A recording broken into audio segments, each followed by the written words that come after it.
श्री नर्मदा पुराण अध्याय 13वां 21 कल्प की कथा। श्री मार्कंडेय जी ने कहा, इस प्रकार श्रेष्ठ मुनियों द्वारा स्तुति करने पर परम पावनी भगवती ने इन सभी को उत्तम वर देने का विचार किया। रात्रि में उन ऋषियों को सोया हुआ जानकर एक ऋषि को माँ भगवती ने स्वप्न में दर्शन दिया। तत्पश्चात आधी रात में जल के बीच से उठी हुई निर्मल शुद्ध वस्त्रों से युक्त दिव्य माला से विभूषित छत्र धारण किए हुए पद्मराग मणियों से सुशोभित सुंदर मध्य भाग वाली उस देवी ने उन ऋषियों से पृथक पृथक मत डरो ऐसा कहा। भूख आदि के भय को छोड़कर मेरे पास तुम लोग निवास करो। तभी स्वप्न अवस्था में उन महर्षियों से ऐसा कहने के पश्चात अपने जल में प्रवेश कर अदृश्य हो गई। तदंतर प्रातःकाल मुनि लोग हर्षित होते हुए परस्पर कहने लगे, हमने स्वप्न में परम दर्शनीय देवी का उसी प्रकार दर्शन पाया है जैसे सुना था। उन्होंने हमें शीघ्र ही अभय एवं सिद्धि को प्राप्त होने का वचन दिया है। उन नर्मदा देवी का दर्शन परम श्रेष्ठ है। हे राजन, अब दूसरे दिन सपरिवार सभी ऋषियों ने अपने आश्रम के समीप उत्तम रूप वाली मछलियों को देखा। वहाँ उन मछलियों को देखकर आश्चर्य में पड़े ऋषियों ने शांत होकर हव्य कव्य से देवों का पूजन किया।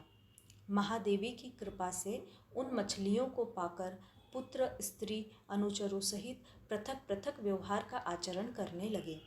इस प्रकार प्रतिदिन आश्रमों में वे ब्राह्मण मछलियों का समूह देखकर विस्मय में पड़ गए। हे युधिष्ठिर, तपस्वियों के आश्रम के द्वार द्वार पर बहुत पुष्ट अंग वाली मरी हुई उन मछलियों को, उनमें विशेष रूप से पाठिन नामक मछलियों को पाया।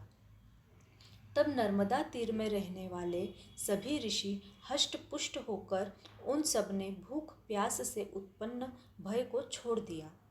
हे भरतवंशोत्पन्न, नर्मदा तट पर रहते हुए निरंतर जप और तप करते हुए स्थित रहे। पितृगण और देवी की पूजा करते हुए निरंतर जप करने वाले उन श्रेष्ठ ब्राह्मणों से वह श्रेष्ठ नदी ताराओं और ग्रहों से आकाश की भांति शोभित हो रही थी। वहाँ वेद पारगामी उन परम तेजस्वी बहुत ब्राह्मणों के द्वारा धर्म का दान करने वाली नर्मदा पहले क्रमशः विभाग वाली हुई। नर्मदा के तट पर रहने वाले 10 करोड़ ऋषियों द्वारा यज्ञोपवीत एवं शुभ अक्ष सूत्रों से विभाग वाली, पृथक पृथक अंगों वाली, मनुष्यों को सर्व सुख देने वाली यह नर्मदा है। हे भरतवंशोत्पन्न, समुद्रगामिनी दोनों तटों पर महापुण्यदायिनी है। अलग अलग विशाल मंदिरों से बालुका और मिट्टी के लिंगों से जो उत्तम नदी नक्षत्रों से शोभित रात्रि की भांति शोभित होती है। इस प्रकार वे ऋषि देव पीतरों का तर्पण करते हुए प्रलय पर्यंत नर्मदा के तट पर स्थित रहे। हे भारत, तदंतर 100 वर्षों से अधिक कुछ और समय बीतने पर आधी रात में विद्युत समूह की कांति वाले सर्प का यज्ञोपवीत पहने हुए त्रिशूल हाथ में लिए हुए सुंदर दर्शनीय रूप वाली एक कन्या जल से बाहर आकर उन ऋषियों से बोली, हे मुनियों, मुझ अयोनिजा में बिना योनि से ही जन्म वाली मुझ में तुम सब पुत्रों व स्त्रियों के साथ प्रवेश करो, तब तुम सिद्धि को पाओगे। जिस जिसकी जो इच्छा हो मैं पूर्ण करूंगी। विष्णु, ब्रह्मा व शंकर सब श्रेष्ठ देवताओं को भी वहां ले जाऊंगी। मैं प्रसन्न होकर सब वरों को देने वाली हूँ।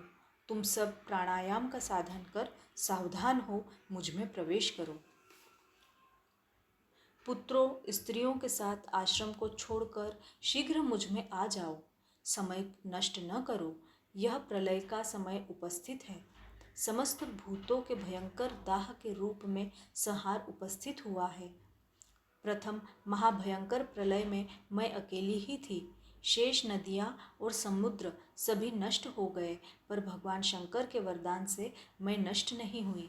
हे ब्राह्मणों, वह भगवान शंकर अमृत रूप नित्य एक रस प्रकाशमान स्थिर सर्वसमर्थ सनातन और अविकारी है। पूजित होने तथा प्रार्थना करने पर वह क्या नहीं देते।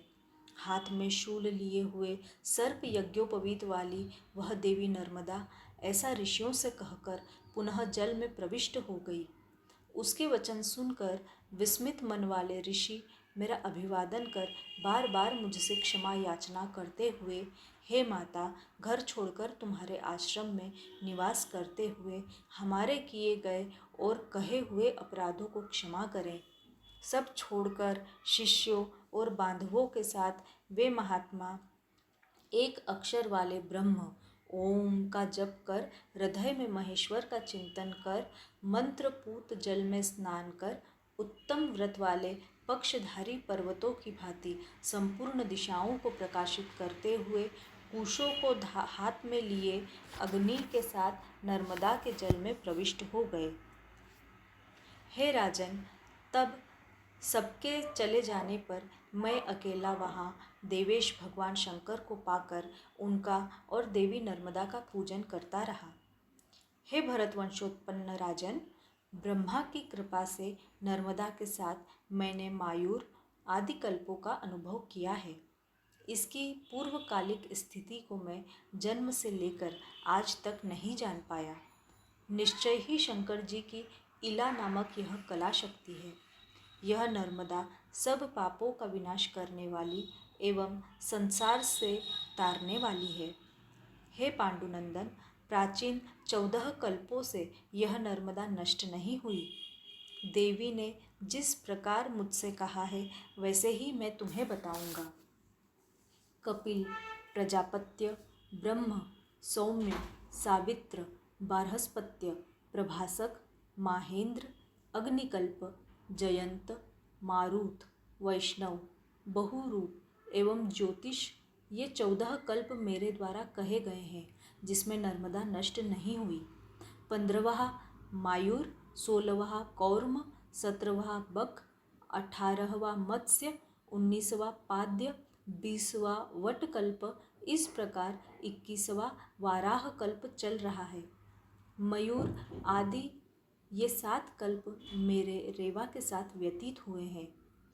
हे राजन, शिव के अंग से उत्पन्न नर्मदा के 21 कल्प जो अनेक बार मैंने देखे, इन सबको मैंने तुमसे कहा।